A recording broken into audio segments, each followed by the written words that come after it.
The following is a Hoop Ball presentation.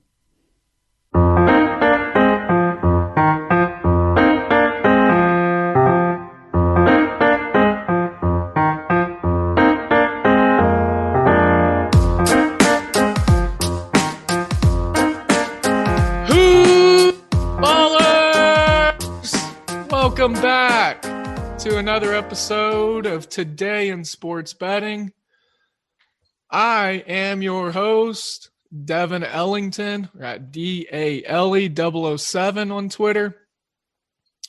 That's where you'll find me mostly, hanging out in the nitty-gritty of the social medias. At Hoopball Gaming is where you'll find the show and the rest of the crew. Got to talk about the rest of the crew right here because our guy Blake, at Blake LaWatch, going for 7 straight winners on our free play rotisserie board. The guy's just nuts. Today is free play. He's rolling with Cincinnati's money line at home, Great America Ballpark. I'm going to be backing my boy. I think y'all should as well. That's just the free content. Make sure to go over to hoop-ball.com to check out the premium side. $9.99 a month or 33 cents a day, which is less than a latte, even if you drink the expensive stuff. You're going to be able to get picks and plays and professional handicapping from 10 different individuals. We've got Aaron Brewski, who went on that 60% post-All-Star break heater. We've got the vice president, the podfather himself, Dan Bespris, making NBA plays for us. We got Mr. Miracle Vince, Miracle making plays. Joseph Campisi takes care of our golf stuff. Then you've got yours truly, me, the high volume bettor that's going to get down on just about any baseball, basketball, or college sports play. And then you got Troy and Blake and Riley. Riley takes care of all of our props. So make sure to check that out. Along with the access to us, you get Discord server chats. You've got personalized opportunities to get in touch with us and to pick our brains on a daily, minutely basis. I don't think minutely is a word, but I just went ahead and used it. Don't forget the 2 promo codes for our wonderful sponsors. I do drop a promo read in the middle of the show, and I don't want to harp on this too much because we got a very special guest today and a wonderful show laid out. But Manscaped and MyBookie.ag, we wouldn't be possible without them. First, MyBookie.ag, that promo code is just going to be HoopBall, HOOPBALL. Manscaped.com, HoopBall20, 20, HoopBall20. You're going to get free shipping. You're going to get 20% off. The wonderful thing about that is new products just came out. The Lawnmower 4.0. I got one. You need to get one. It makes the whole lawn business and hedge trimming a whole lot easier. Built-in LED light is something I never knew I needed on a razor, but boy, I tell you, it comes in handy. So use those promo codes. Check out our sponsors. Make sure to check out the website. Get inundated here with Hoopball. Become a part of the family, a part of the Discord and discourse, if you will. Make sure to listen up and listen often. Appreciate the new listeners today. Always love having new folks in, new faces, new smiles, new things to learn. It's an enjoyable experience as we grow this family. So without further ado, getting all the business transactional news and all that good stuff out of the way at the top, I'm going to preface who I'm going to have on the show today without spilling the whole can of beans because that's going to be said person's job. I'm excited because this is an individual who works with an entity that both collectively operate on a sense of culminating just wonderful content. Been doing it for a while.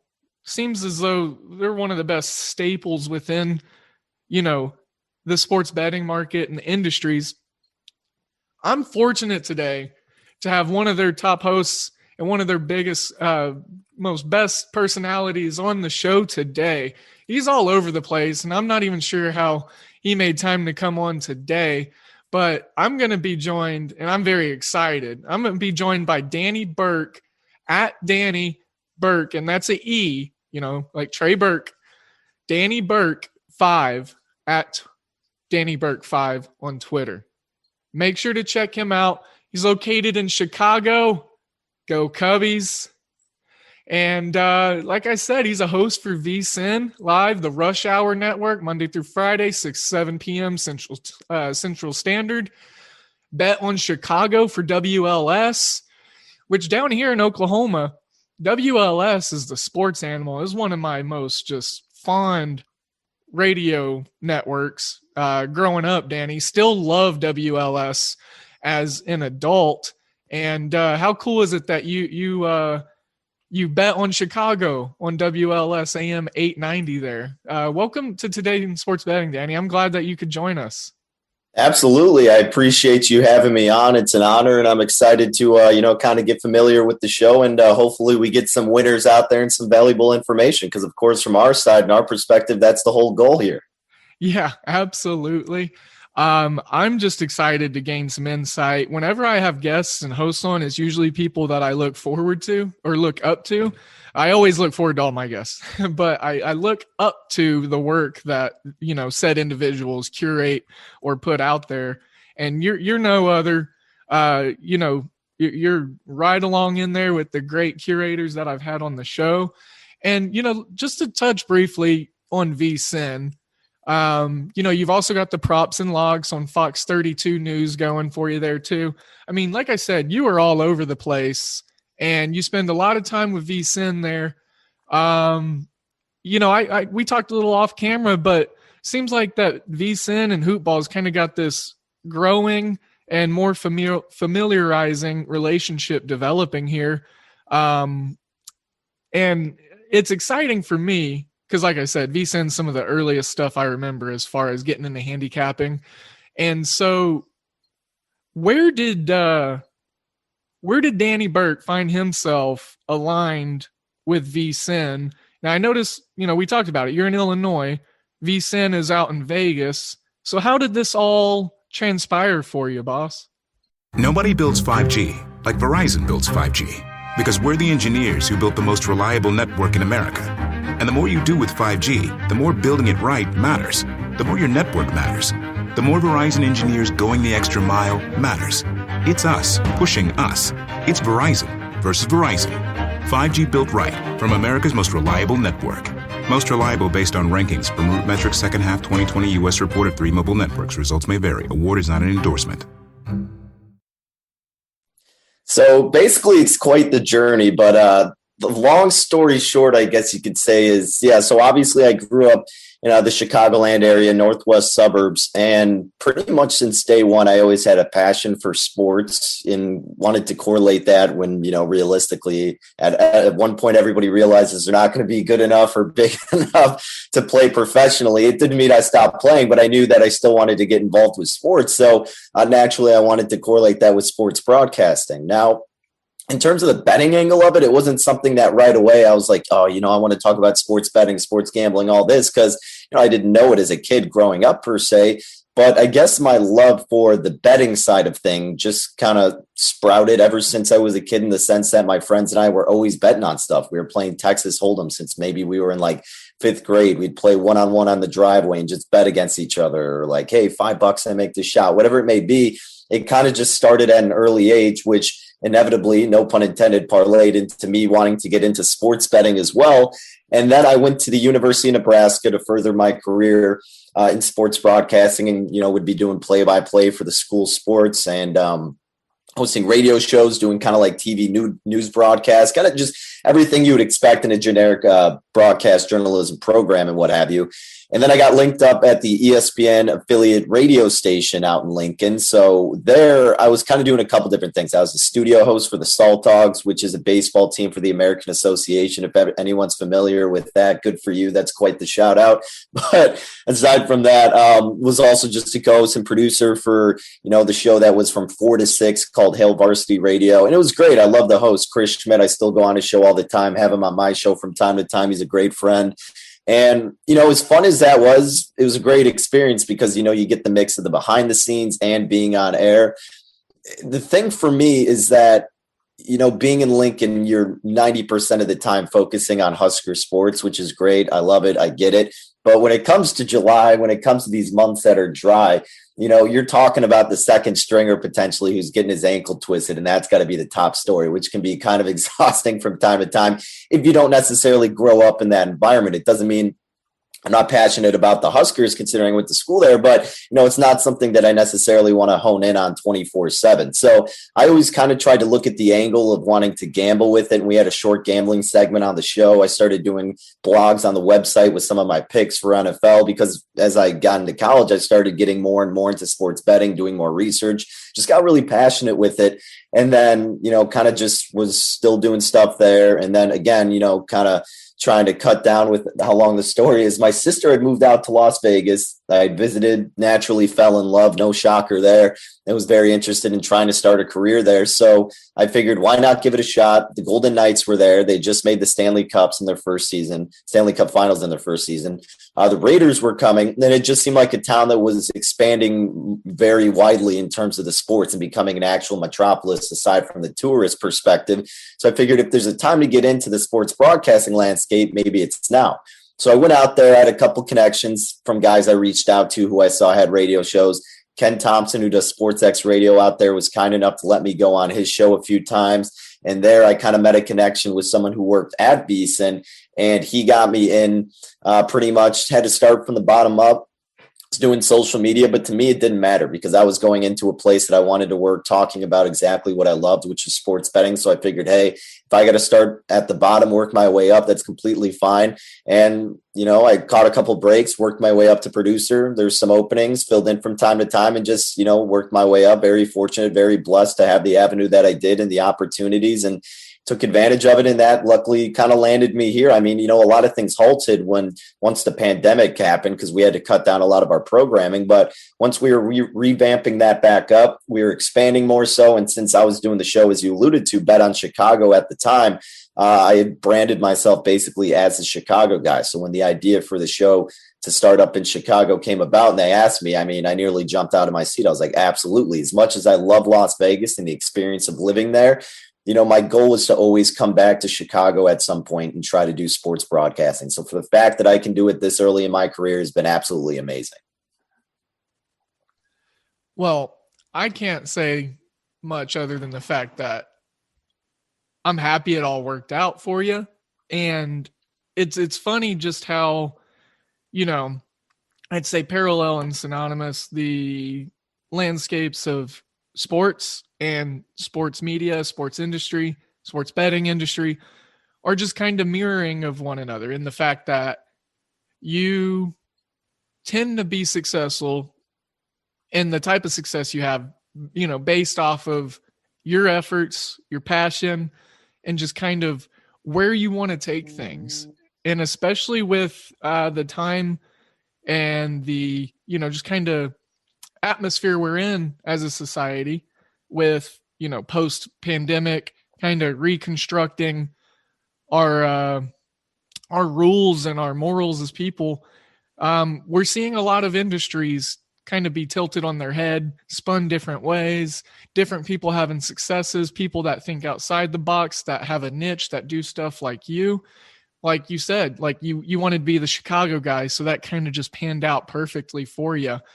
And, it sounds like the early stages of your passion are very much so built around, just curiosity, and as you were a college student and a, if you will, amateur broadcaster at the time, it just kind of seemed like the early stages of your passion were built and geared around the fact that you were just having fun and you were enjoying it.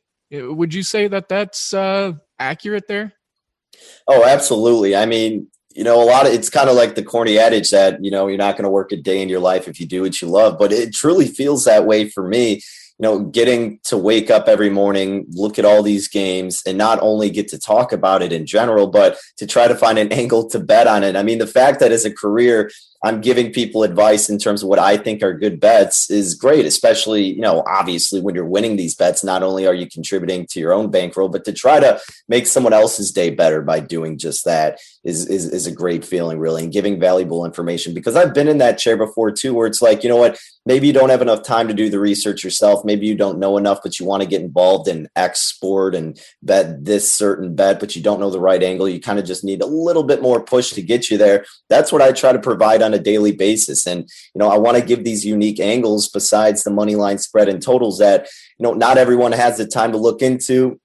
Not everybody knows about, because with sports betting being regulated and expanded throughout the country, you're getting all these unique type of bets that, in Vegas per se, it's not a shot at the Las Vegas books, but they're a step behind, frankly, in terms of their apps and, the bets offered. And that's fine. They're old school. It's great. It's vintage. But, with these newer books, you're getting all these kind of just different props where you can take advantage of these sports books to where it's new territory for them too. So sometimes not all of these lines are going to be set appropriately. They're not going to be paid attention to as much. And same with just overall sports. So to get to wake up and try to find different spots where we can make a buck or two, I think that's so fun. And it just keeps me on my toes every morning and excited to wake up and get to work every single day.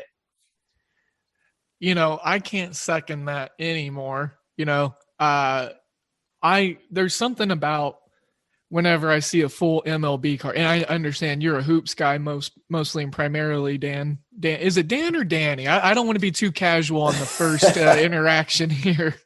No, it doesn't matter. I really get called anything. Danny's probably the most common. People call me growing up D Burke, Danny, but Danny's probably the most common I get called. So it doesn't matter.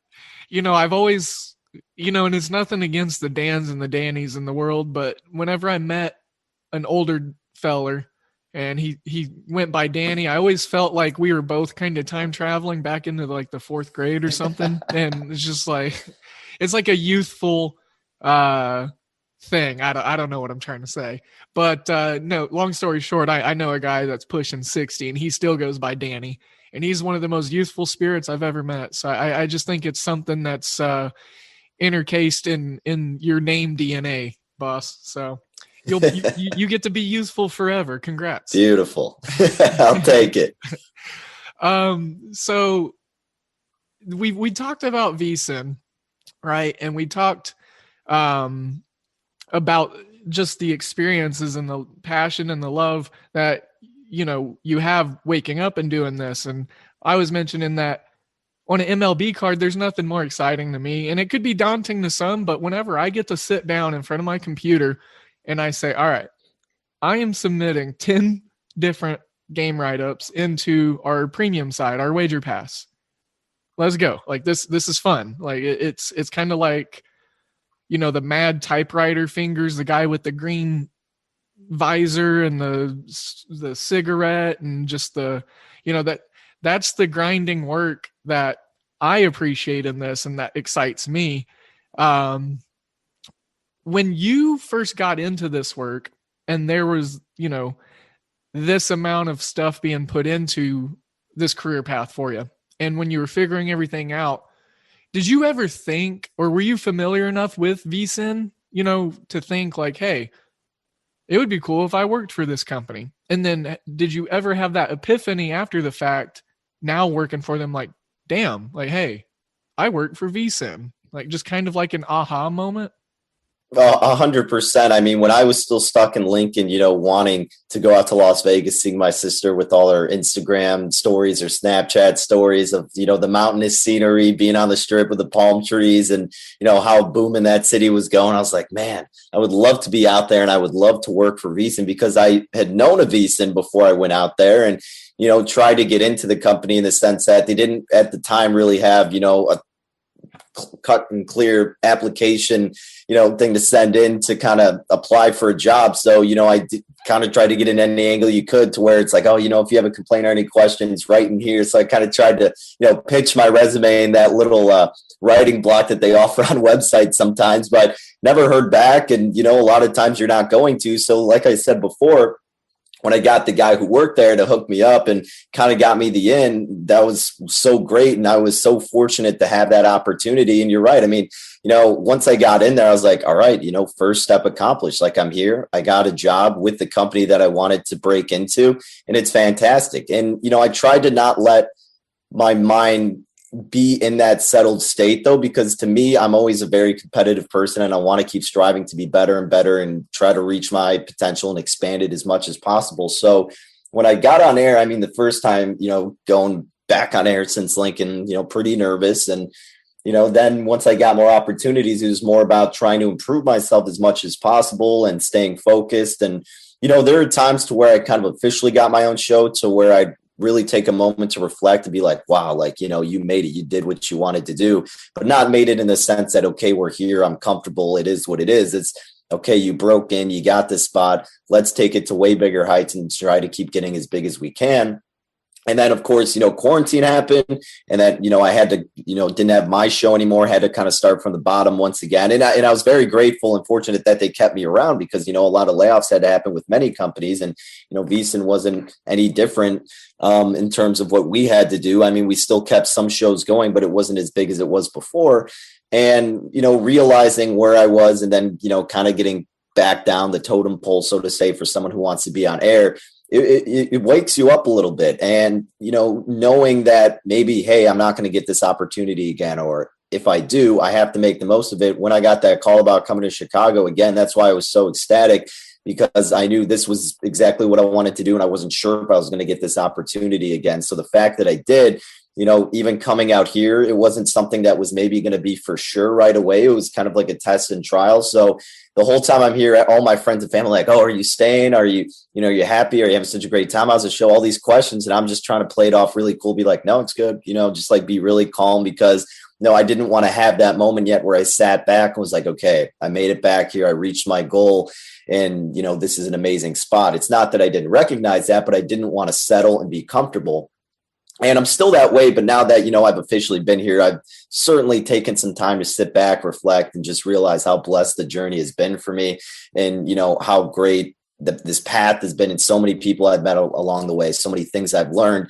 And so now that, again, that I've been more settled in here, definitely have taken time to reflect and appreciate everything. But again, that's not to say that I'm still not striving to get even bigger and bigger, because ultimately I'm just like a competitive person. It doesn't matter if we're playing checkers or playing one-on-one on the hardwood. Like, I'm going to try to beat you and be the best in anything I do. And especially with winning sports picks, right? That's where I get my competitive angle as well. So in that sense, I'm never going to be content. I'm always going to strive to get better and better. So there's definitely the moment to have that.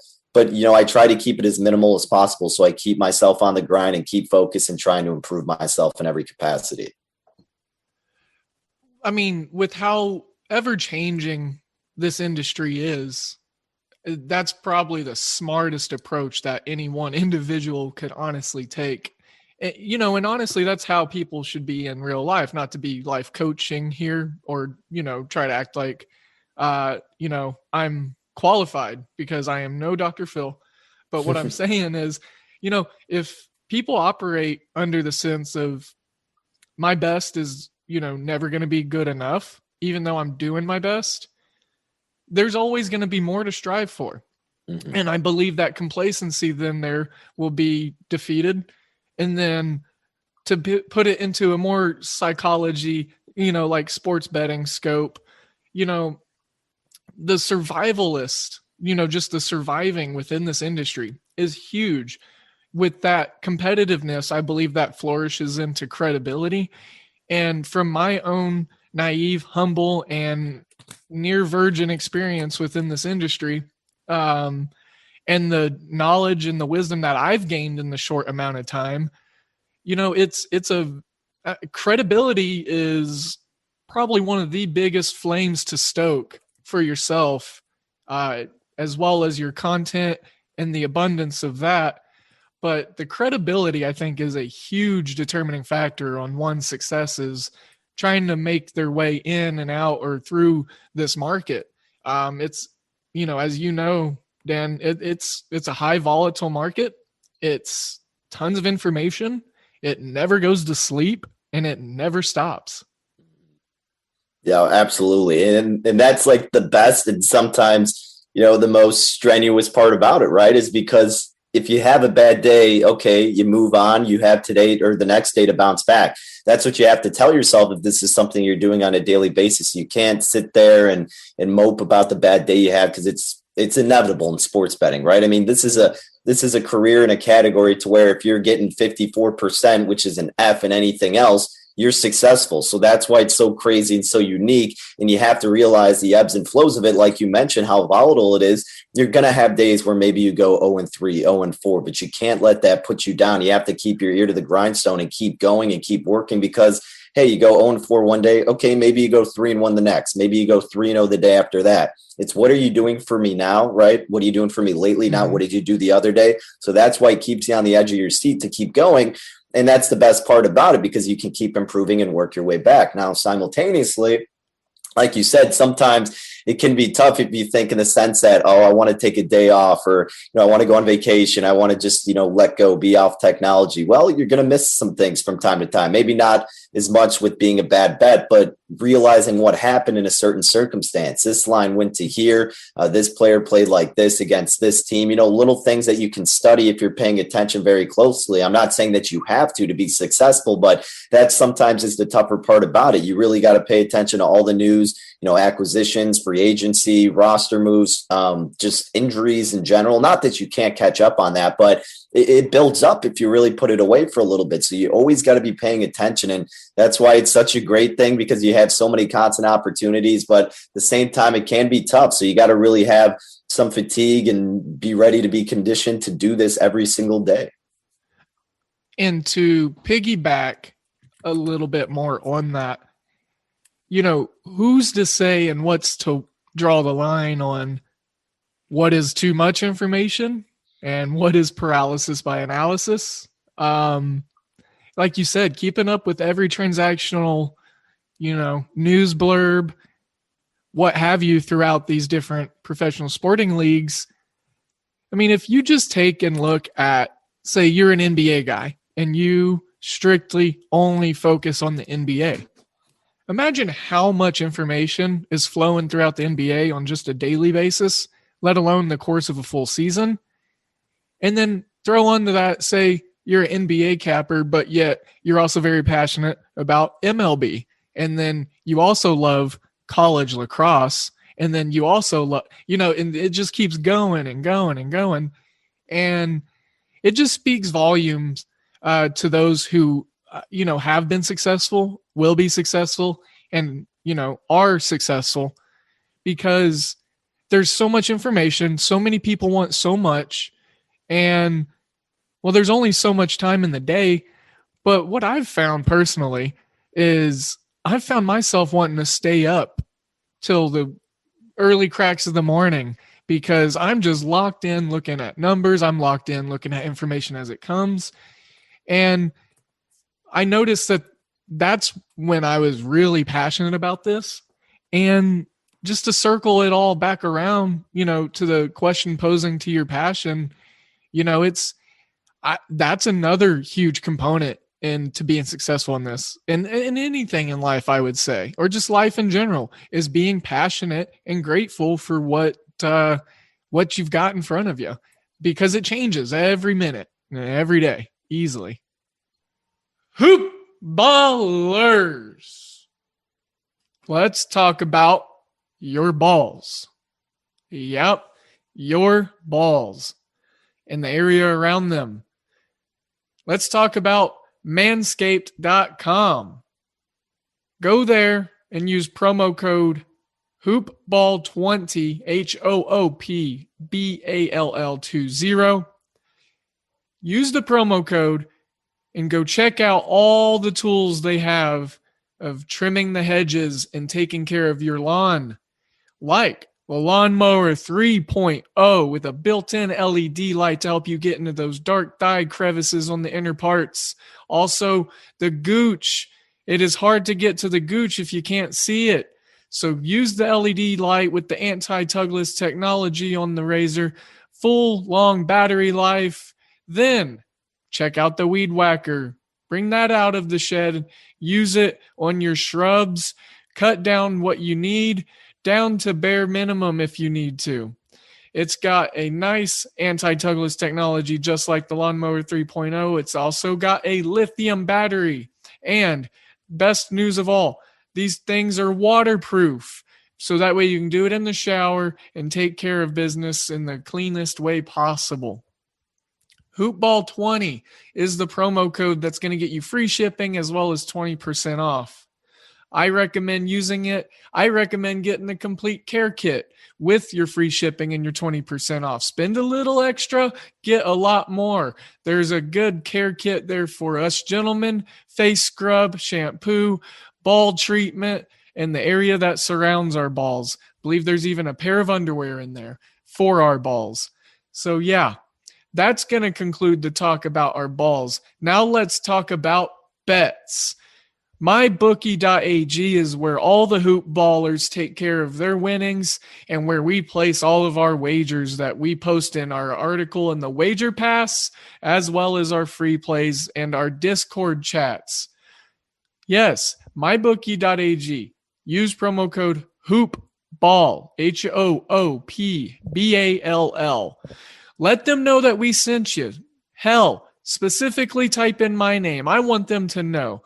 But most importantly, you got to let them know what podcast that is. And it is Today in Sports Betting. You let them know that we sent you, and then we as a family get to grow. And then we get to set you up to reap more benefits. And that is what's important to us, because we are here to help you win money. And that is why we recommend MyBookie. Their slogan is bet, win, get paid. And it's quite simply that easy. Use Bitcoin to get going. It's a high recommendation of VM Center, at Vince Miracle, our guy. It's a recommendation of me. It's so easy. Dan Besbris, the Podfather, Aaron Brewski, the Godfather, they get in there, they get going with Bitcoin, they get their money in and out, and it's easy peasy. Hoopball's the promo code. Use that. Let them know that we sent you. MyBookie.ag. Bet, win, get paid. Now, as a podcast, we have your balls and your bets covered. And without further ado, we have Today in Sports Betting. Oh, 100%. And yeah, so that's like where my love stemmed naturally, is just having the passion from loving sports, wanting to do sports broadcasting, being a gambler from an early age, and tying that all in together. And that's what you need. You can't do this casually, right? You can't just pick it up one day and, say, oh, I'm going to make a bet this day, and then take a few days off. Oh, I guess I like this one too. If you really want to take it to the greatest heights that it can be in terms of being an everyday sports bettor and trying to be successful. So for me, there's never been that point to where I'm like, man, do I really want to do this? Do I want to get up? This is annoying, blah, blah, blah. No, it's never been like that for me, fortunately enough. And it's because I truly love all angles that I'm doing with it. Broadcasting about sports, betting on sports, watching sports is stressful and, as depressing in terms of betting if you get on a bad streak as it can be. There's no better feeling than when you're winning and you're enjoying what you're doing and you're passionate about how you're doing it, and getting up in the morning looking forward to getting to be able to not only, just look at it and, try to, when you kind of have that epiphany moment sometimes where I'm looking at a bet and I talked about how I look at unique angles and I realize there's a big discrepancy and I'm like, oh man, this is great. I can't wait to talk about it. Having that feeling and then being able to express it on the show is so fun, getting to show it to other people. And even like when I'm around my friends all the time, they'll just be asking all this, and that. And sometimes I'll jokingly say, I don't want to get into it too much. I'm off work now. This is my off time, but it's impossible for me not to talk about it or butt into conversations. And I'll find myself doing it, even though sometimes I'll be a little bit exhausted and kind of just want to peel off. It's impossible for me to really get deep into a conversation. So even if I want to take a break, I can't, because it's pretty much just in my DNA at this point. Oh yeah. I can 100% relate to the butting in and just the getting in there. Recently I retired from the world of bartending. I was a bartender for a long time, spent some time in some downtown areas and bartended large crowds. And there's always chatter. There's always someone talking at a bar, right? And usually it's politics, sports, or women. Well, I was occupied and I never really have been a big political person, because they confuse me. And so that left, sports. And then with the normalization of sports betting, it got to the point where I was the bartender that, it was just folks would sit down at the bar and be like, Devin, what do you think of Lafayette this weekend against the Navy, basketball team or what? Yeah. And it's just like those small little niche thing, when it comes around to college football season, that's probably where my biggest passion lies. I love looking and scrubbing and doing work on a game pre-flop. And I do these kind of like journal entries or these research, papers, if you will. And then I'm watching the games, and I'm sure you've experienced this with your sharp mind and your handicapping skills in a basketball game.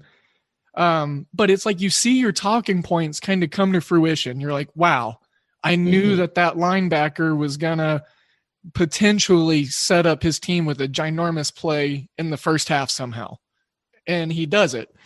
And, I think that speaks onto the principle of manifestation, because when people, when you are very, very motivated, you get what you focus on, right? And whenever you put a ton of hard work, like you do, Mr. Burke, into your craft, and you visualize success, and you think that that you are going to be successful, or that you deeply in your most true core and in your true heart want that success because it's what you're passionate about, then you're going to do the damn work, and you're going to find the hard work to do, and you're going to make it happen. And then everything else is just going to kind of fall in there for you. And that is why it's important to work so hard in this, because we keep talking about, or I keep talking about it, but it's, just that passion and figuring out where you want to go and how you want to be successful. So that you got to have that conviction as a sports bettor.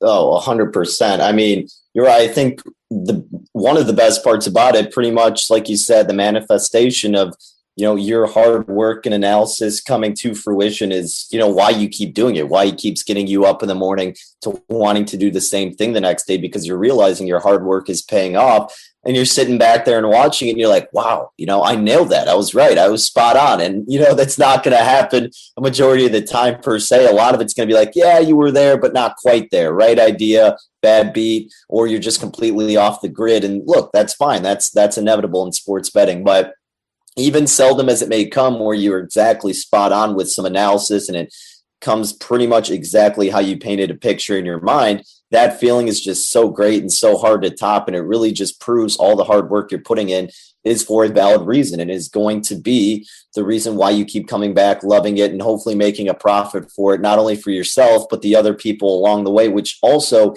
is a big plus. Because again, you see a lot of people out here, the touts in the industry, charging for your picks, doing all that, blah, blah, blah. And for me, I try to be as transparent as possible. I mean, I'll tweet out our results from our plays and talk about it on the show if I forget to tweet it out and update the records and everything, because look, at the end of the day, we're all human and nobody's going to be perfect. But if you have that transparency and you're able to kind of celebrate with your core group of people who follow you along the way, that's the best part about it. You can't just have, someone who joins in and, because it always happens. Someone's like, oh, what's a play you got? Because they found out you do sports betting, you give them one and it loses and they get all mad. And it's like, well, you got to stick with the journey. It's a process. And, as corny as it is, you have to trust the process. You could have losing weeks, you could have losing months, but the goal is not to have losing seasons and losing years for each respective sport. That's been my goal, at least. And I think for the most part, honestly, maybe barring the shortened baseball season this past year, I've had a winning season with every sport since I've been, setting my records out at VSiN's. So that's what's always been my goal. And that's what I've been hoping to continue to keep improving on and just getting better and better. And, sometimes it may not happen and there may be terrible seasons, but at the end of the day, if you're showing that you're putting in the hard work, it'll eventually come to fruition for you and it's going to pay off at some point. Pay off it will. And, paying is huge in the line of work that we do. So those are always good terms to use. I wanted to fill kind of like this middle part of the show in with more general. I love just the overall psychology tone that we're taking onto the sports betting world right now, and just the inside scope as far as what it takes to have a successful track of mind. And you primarily are an NBA guy. That's a fair assumption, yes? Yeah, NBA's top naturally because it's the main sport going on right now. I really tout everything to be. I mean, during football season, I'm all in on NFL, college football, college basketball, not as much, but NBA big in, MLB big in, and then NHL. It's funny because I haven't bet as much high frequency, but we're on a 15 bet win streak with our NHL picks right now. So it's more of a quality over quantity with hockey as at this point. But again, another sport that I love to tout, but I really just try to go in all of them, but I'm not going to spread myself thin to where it's like, oh, I feel like I have to bet on something. Like if I'm handicapping it, it's because I'm passionate about it and because I'm looking to pick winners. And the NBA is certainly one of the most high volume ones that I do so with. Yeah, absolutely. Well, you find something you're good at, and why not? I mean, just stick with it. The familiarity would be there, the comfortability, the confidence. We have a guy, Riley, at Riley Sorbo. We call him Sorbet. He is a NBA prop better maestro. Like, I don't think I've uploaded a play of his in our wager pass or for our free plays that wasn't an NBA prop play. But I mean, he is so good at it. Like, it doesn't matter. So, what is a huge, not huge, but I mean, what to you is a ginormous surprise from, maybe something that you were expecting to see in the playoffs or not see? What's something that's really taken you back in this postseason? Miami getting swept or anything else sticking out? With Miami, I guess it's not necessarily surprising, so to speak. It's more so that, we were talking about teams that could maybe be the underdog to win a series. And I think a lot of people alluded to Miami being that team, myself included. It's not that I was touting that and saying bet their series price, but if there's a team that could make some noise against the top squad, maybe it could be Miami because of their experience this past season in the bubble and just the roster that they had now that they're pretty healthy, excluding Victor Oladipo, who really wasn't familiar with the team anyways. But then they just got shut out. And look, that's going to happen. And it's also not that surprising if you kind of just realize how volatile they were during this regular season. So, I mean, that one obviously stands out. I think the Clippers' slow start is something that appalled me a little bit. But you also can make the argument that, hey, we've seen this happen before, maybe not to this extent. But I guess I was just surprised that, maybe the Mavericks came out so hot and so strong. Obviously, the Clippers bouncing back as of late, but, that they didn't have more of an answer for Luka. And I get it. Luka's one of the best players in the NBA. You can't stop him. You can only hope to contain him type of strategy. But why, it's something like that where it's like, okay, why isn't Kawhi Leonard on him 24/7? Your best guy. I get that he's going to exalt some energy on that side of the ball, but that's really how you stop this Mavericks team. And now that Luke is a little bit banged up, you're going to see them affected negatively. And inevitably at the same time, you got to imagine then the Clippers are going to win the series. But that's probably something that stood out to me the most is how this Clippers team started out so slow, because in my opinion, I thought they were the team that was going to come out of the West, and certainly they still could and still can. They're the deepest team in my mind, and I thought an acquisition of Rajon Rondo was actually a really key piece to add to the team. And the example I always like to bring up is when the Bulls had Rajon Rondo and they almost beat the Celtics in that playoff series in like 2015, 2016 with Jimmy Butler. And the Bulls would have won that series had Rajon Rondo not got injured. I'll die by that. I'll die on that hill. And I think a lot of people agree with that, but he got injured in that series and then the Celtics end up winning it. But, long story of what I'm trying to get to is Rajon Rondo, another piece that adds to that squad, just the experience and just a great role player out there to literally Coach Carlisle was saying that he was calling out some of their plays. He used to be a part of the Mavericks back in the day. So it's one of those guys who just brings so much value to a team. And I still think he can and he will. And I think this Clippers team, albeit having a slow start, will kind of find their footing and start to really realize what potential they have there now that they've played with each other a lot more. So the fact that they got out to a slow start was shocking to me, but I think they're going to be just fine. I agree and second that in the most massive concurring manner I can. the Clippers point, that is, I am a Mavericks fan, grew up watching them in the Donnie Nelson era. And the fact that they came out bolstering and got that 2-0 lead was just completely like, I got whiplash a little bit. I was like, what the hell? I was expecting them to get swept. I saw that was like a potential of a 4-1, 4-2 at the most series result, obviously in favor of the Clippers. I do like this Terrence Mann kid. He's been given some really good effort. Playoff Rondo is way more real than playoff P. Yes. Definite truth and only facts. Playoff Rondo is just Rondo in general. I love the guy. I feel like I've been watching him for like 20 years now. I mean, I remember watching the guy in early middle school. So like I'm dating myself, like either which way, young or old, but young to some, old to others. But I mean, with that broken jump shot out of Kentucky, he just makes it work in the playoffs somehow. And gotta love those Celtics teams he was on with Eddie House and Powell, and then Mr. Scalabrini. They just had some of the most collective, awesome personalities on that championship team.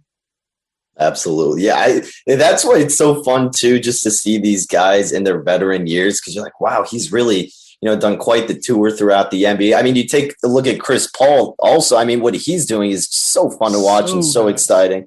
Yeah. And it's great. And, love or hate the guy. I think at this point it's hard to dislike him, but you're seeing how big of an impact he had taking that team to a top squad in the Western Conference. And he even toward the latter half of the season was like, getting discussions in the MVP conversation to where, yes, it's unlikely and very unrealistic that it would have happened. But the fact that his name even got brought up at this point in his career on a new team with a team that has a guy like Devin Booker, who should be the guy in the MVP conversation, is just insanity. And, now you're seeing this impact with his shoulder, and that, if he can't go, then the Suns can't go basically. And Monty Williams allegedly wanted him to sit out the last game. And he's like, nah, screw that. And went out there, had a hell of a game, got the dub. And again, I think that's a team because of what we're seeing with Anthony Davis potentially. And even just in general, the Suns in my mind have the upper hand at this point. And that's in huge part to Chris Paul. Yeah. Such a just composed maestro. Been one of my most favorite point guards to watch. When him and Steve Nash were in the league together, they were probably a couple of my favorite guards. Just very entertaining, kind of ice skate, smooth, glidey play, and overall just veteran savviness in a cerebral way. And they just bring a certain element to basketball that's very, very, very enjoyable. Kind of like a calm, cool, collected presence. And really looking forward to that. How worried are you about Embiid's health? And do you think that his ailment last night was something major? For the sake of obviously Joel Embiid and the Sixers and myself considering about the Sixers to come out of the East, I'm hoping it wasn't. I'm obviously, petrified in the sense that the fact that he's had a somewhat significant injury this season, and this isn't anything new in terms of his career, I am, a little bit scared. But the thing that I guess can give you hope, if it's an injury that, realistically is probably going to keep him out for, at least a couple games at the best, maybe. I mean, obviously I don't necessarily know what I'm talking about in terms of speculating with injuries, but, kind of just trying to not get my hopes up. We saw the Sixers team do really well without him during the regular season. It's a completely different beast, completely different animal. I understand that. I get it. But the Sixers should still be able to take control of this series now that they can plan ahead if Embiid is going to be out, and look forward to doing that. And then, going into the next round too, I mean, the Sixers team has a really good path to reaching the conference finals, right? I mean, assuming they get past the Wizards and having to go against the Hawks or the Knicks, maybe Atlanta at this point, they're still going to be able to control the tempo of that game, that series. So I'm not too worried about the Sixers in general if Embiid has a minor injury. Now, if it's a major injury, I think this obviously isn't only terrible for this year, but even further down, because if there is a season for the Sixers team to come out of the East, I truly believe it is this one, because everyone wants to bet the Nets. You see all the firepower and star power they have and how they can flip the switch. But let's not forget, we saw a similar situation as with the Nets that we did with the Clippers when they had their, big three and just this huge team that, didn't play together during the regular season, made some noise early on in the postseason, but then inevitably faltered. That same thing could happen with Brooklyn. And I think if there's a team that can match up well enough, stop them, and being the best defensive team, it's the Sixers. But they have to have Joel Embiid. And for the fact that he didn't win regular season MVP because he got screwed by the injury, if he gets screwed again in the postseason, it would be devastating. But I think the narrative that's pretty much could be set for him if he's going to be healthy and they get out of the East is NBA Finals MVP, Joel Embiid. You trusted the process. You got injured during the season. You bounce back and you win not only Finals MVP, but you bring the championship to the city of brotherly love. And if he can stay healthy, that's not going to shock me if it happens. He is just such an obscure mismatch with his skill set. And obviously coming from Big 12 country, I watched a ton of him in college. Well, I mean, I say a ton, but what there was of him in college, didn't play too much, but just an overall freak talent. I like Doc Rivers as a coach, so I'm pulling for him. Obviously, he's had some postseason shortcomings throughout his coaching career that we could talk about, but also some really great successes. And there's been a couple of playoff series that I was looking forward to, probably the most on each side of the playoffs. And to my selfish delight, my gluttonous, intake of basketball and what I prefer, the two series that I was most excited for have probably been the most exciting. And, that was the Hawks and the Knicks. Was just really looking forward to that 4-5 matchup. I love how chippy it's been. I love how the crowd's been a little hostile. I love how Trae Young's been talking shit to fans. And I just love that Julius Randle's struggling a little bit because he's going to be playing with a chip on his shoulder. Tom Thibodeau, it's just, Nate McMillan, these old school coaches, it's a really cool matchup. I was excited for it. I love what's going on right now. Hopefully the Knicks make it more competitive and pick up a win. I want to see it to go to 7. But then on the West, Portland and Denver, I thought that, and here on the Hoop Ball crew, we did a postseason or, playoffs preview, and then Brewski's got his journal and everything for the postseason. And we were all high on Portland. Now, I mean, the series is tied up now, but they started off pretty good and then put up that dud in, I think, game 2.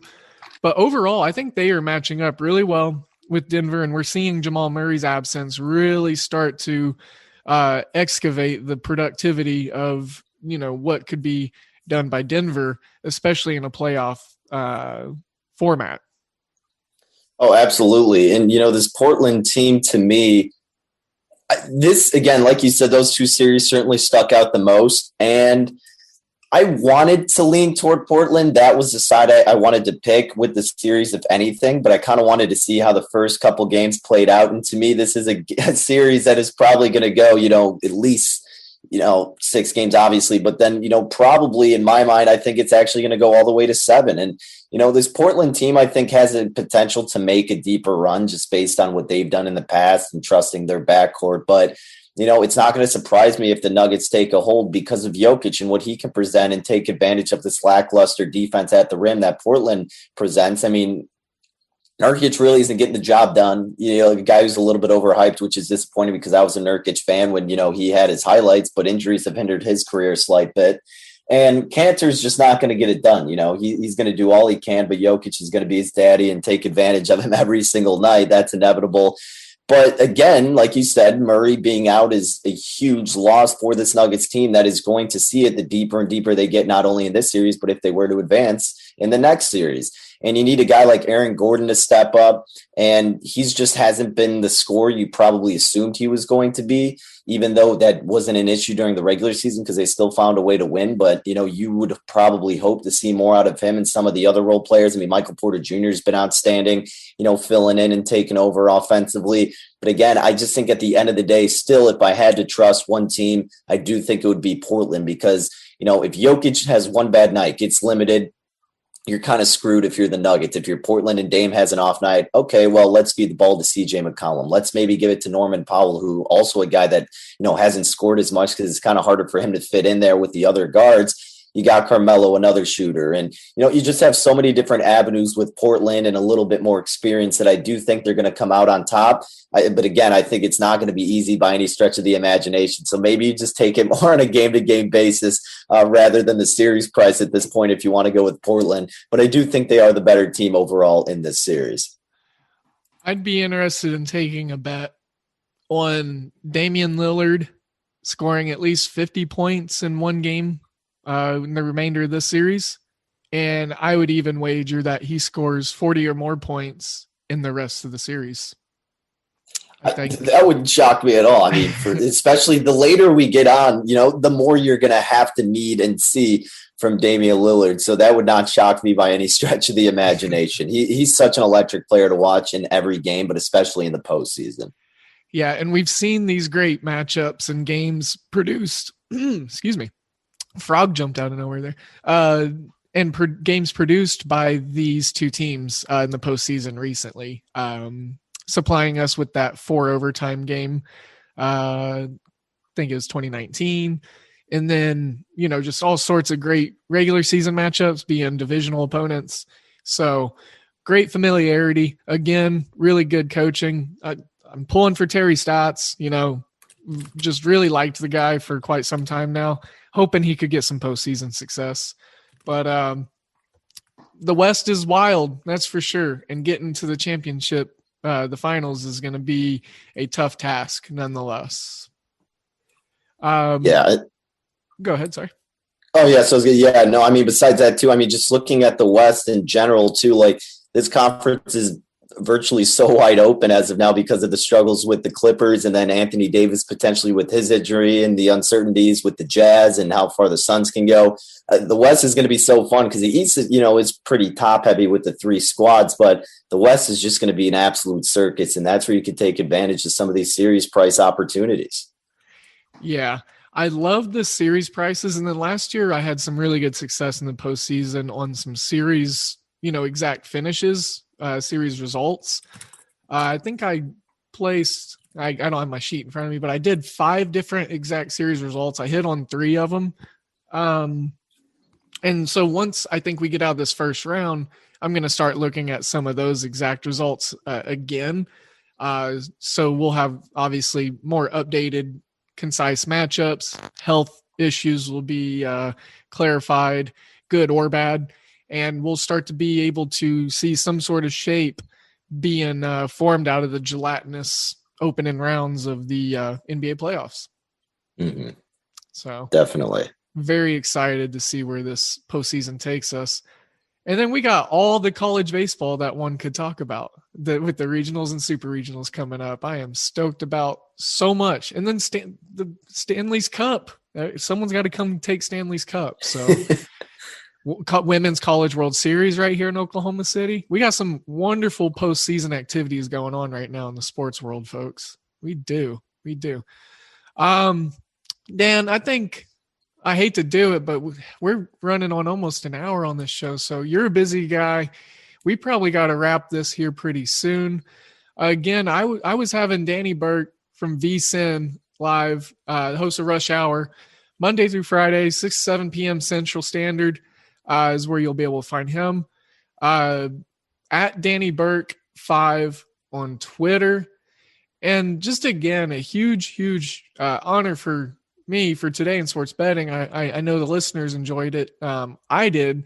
But again, just nuts to think that, a couple years ago, I had no podcast. And now I'm getting to talk with some of the people that I look up to in the industry on my show. And just kind of baffling to me. So thank you again, Danny. I can't thank you enough. So it was a wonderful time. Yeah, my pleasure. I appreciate you having me on. And anytime, I'd be loving to come back on the podcast. Love talking all different kinds of sports. And like you said, you're a big college football guy yourself. So we have that to look forward to as well. So plenty more to come. And thanks again for having me on. Absolutely, man. Well, hey, I'll tell you what. I let you plug on the show, and I'm going to plug a little for myself. If you guys over at VSiN ever need someone to talk about the Coastal Carolina Chanticleers, I got you, boss. I got Absolutely. you. I'll be looking forward to that. No doubt about it. There is an affiliate of ours called TallySite, and it's just a platform for all sorts of analysts and professional pickers to come and make picks. And well, I'll just toot my own horn here. And out of almost 200 folks, I finished number one in all of Coastal Carolina football games for last season. I hit on about 60% of their games, spreads and totals. So I love my Chanticleers, man. They're fun to watch. Beautiful. That's right. You got the insight with them. So yeah, absolutely. Every Saturday, I'll be looking forward to your picks on their games. Love it. Awesome. Well, keep an eye out for the Chanticleers. Keep an eye out for us. Keep an eye out for Danny. Both eyes, I should say. He's got a lot of content and he does a lot. So again, Danny, I told you I was going to be annoying with the thanks. So here's another. And thank you to all the listeners. The growth, the positivity, the feedback, everything is just wonderful. Hopefully we can continue this growth to give and give and give more, because that's what it's about. So once again, I am at DALE007 on Twitter, Devin Ellington in real life. I was and am your host for the foreseeable future. And this is Today in Sports Betting. One more time, Danny Burke, thanks again, man. You bet. Anytime, that. Appreciate you having me on for a little bit to talk about our favorite thing in sports betting. And hopefully we get you guys some winners in the near future. Absolutely. I'm going to tune in tonight and watch you on the rush hour, listen to you. I'll have it at the ready. So take care, boss. Good health, good luck. As always, I am sending you all my good vibes, all of my good energies. Y'all have a wonderful, wonderful Tuesday. Let's get through the week. Let's have some profit and let's be safe. Hold a door for someone or something. Be nice, be kind, and take care. This has been a Hoop Ball presentation.